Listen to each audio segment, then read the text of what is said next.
Herkese merhaba. Umarım her şey yolundadır. Hayatınız sağlıklı ve keyifli geçiyordur. Bugün hayatta bir yerlere gelmemizi ve başarılı olmamızı da sağlayacak nezaket ve görgü kurallarından bahsedeceğim. Günaydın demek, gülümsemek, selam vermek, hatır sormak. Bunlar hayatımızı güzelleştiren ayrıntılar, öyle değil mi? Ve hepsi de nezaket göstergesi aslında. Önce tanışma kurallarından bahsetmek istiyorum. Tanışma sırasında ilk izlenim her zaman önemlidir. Biriyle tanışırken gülümsemek, göz teması kurmak ve nazik bir şekilde kendinizi tanıtmak sizi hem samimi hem de saygılı gösterir. El sıkışırken çok sert ya da çok yumuşak tutulmaz. İlk tanışma sırasında sadece el sıkışılır, sarılıp öpüşülmez. Tanışma sırasında önce kadınların el uzatması gerekir. Yanınızda biri varken bir arkadaşınızla karşılaştığınızda ayaküstü sohbet bile olsa iki kişiyi birbirine tanıştırmanız gerekli. Erkek kadına tanıştırılır, genç yaşlıya tanıştırılır. Hadi bu kadarını bilmeseniz de olur ama iki kişiyi birbirine tanıştırmadan sohbete devam etmemelisiniz. Bu durumda yanınızda olan arkadaşınızı ne yapacağını bilmez bir halde bırakmış ve ona saygısızlık etmiş olursunuz. İlk tanıştığınız kişiye yaşıtınız değilse sen diye hitap etmemelisiniz. Bizden yaşça büyük insanlarla ya da tanımadığımız kişilerle siz diyerek konuşmak daha uygundur. Sohbet sırasında başkaları konuşurken onları dinlemek en temel nezaket kurallarından biridir. Konuşma sırasında göz teması kurmak ve karşınızdaki kişinin sözünü kesmemek ona değer verdiğinizi gösterir. Gözünüzde güneş gözlüğüyle konuşmak bir nezaketsizliktir. Çünkü konuşurken göz teması kurmanız gerekir. Biri konuşurken telefona bakmak gibi dikkat dağıtıcı hareketler nezaketsizliktir. Sohbet sırasında sürekli konuşmamak, sürekli kendini anlatmamak, kendini övmemek gerekir. Konuşan birinin sözü kesilmemelidir.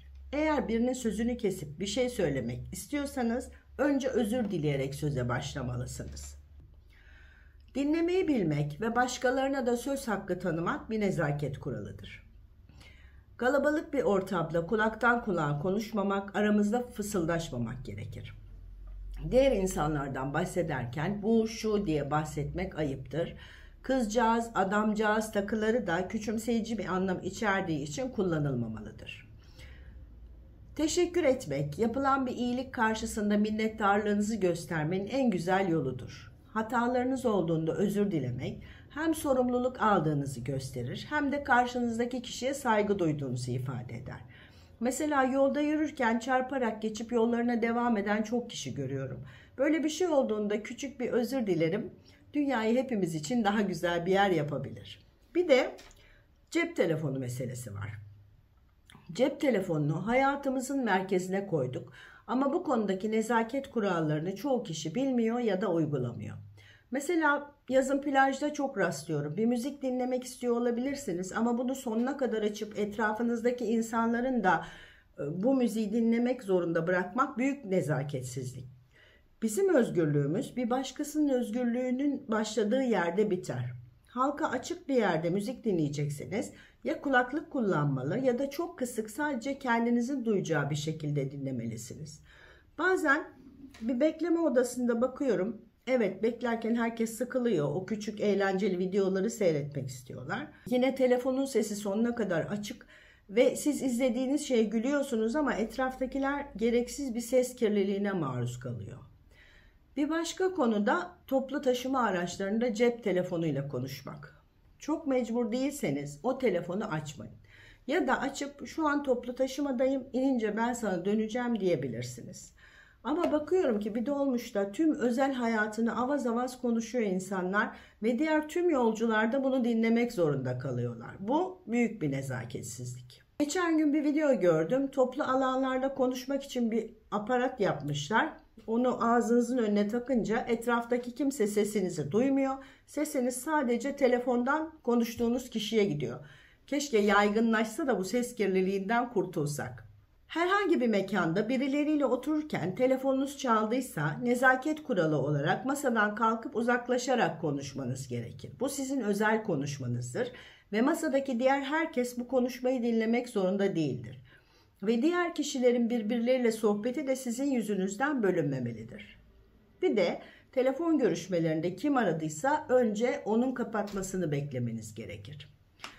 Ayrıca önemli toplantılarda ve buluşmalarda telefon sessize alınmalıdır. Hatta çantanızdan ya da cebinizden çıkarmamanız çok daha iyi olur. Bu karşınızdaki kişiye değer verdiğinizi gösterir. Yoksa buluştuğunuz anda telefonu çıkarıp masaya koyduğunuzda burada senden daha önemli ilgilenmem gereken bir şey var mesajı vermiş oluyorsunuz karşıdaki kişiye.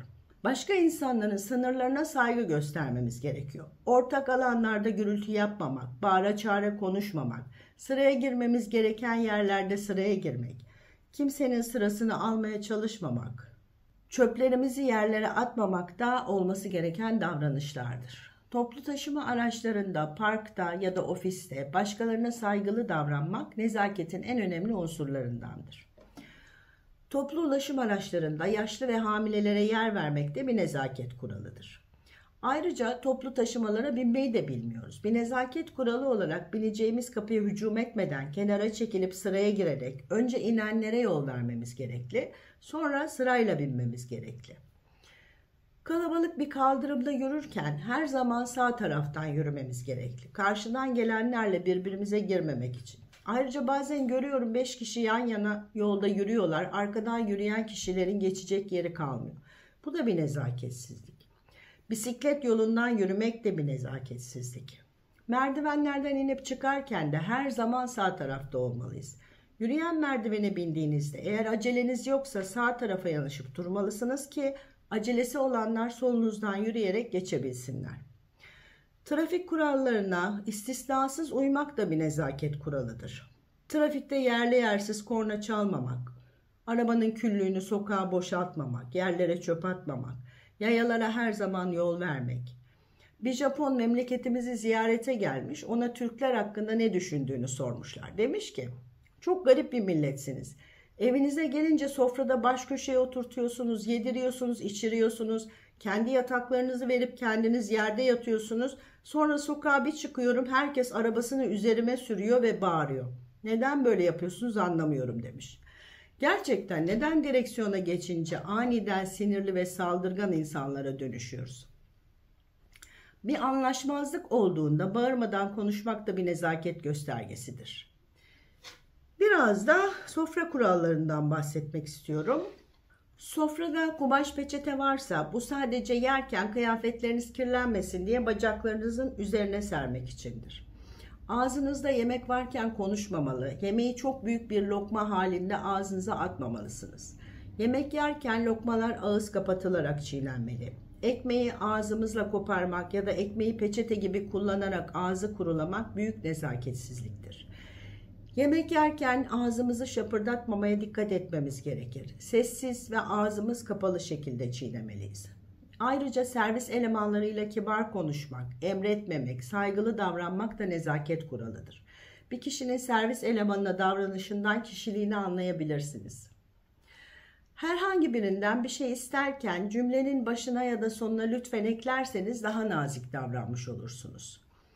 Yeterince samimi olmadığınız kişileri akşam geç saatlerde telefonla aramamalısınız. Ayakkabılarınız her zaman temiz ve boyalı olmalı.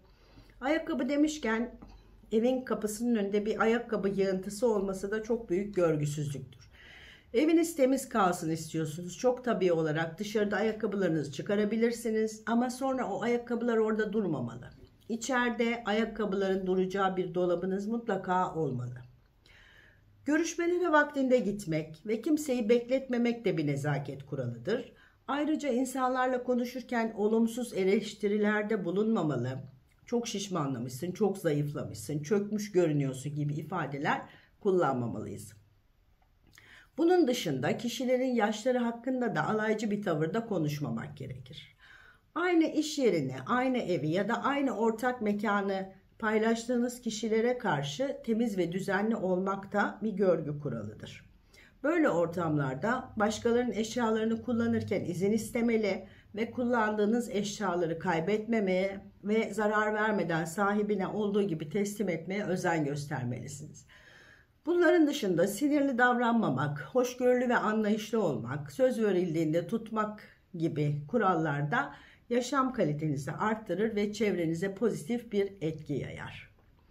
Anlamlı bir hayat yaşamak isteyenler başkalarının hayatlarını zenginleştirirler. Hep birlikte bu kurallara dikkat ederek daha hoşgörülü, mutlu, huzurlu bir toplum olacağımıza inanıyorum. Hepinizin nazik ve görgülü insanlarla karşılaşmasını diliyorum. Sevgiyle kalın, sevgide kalın.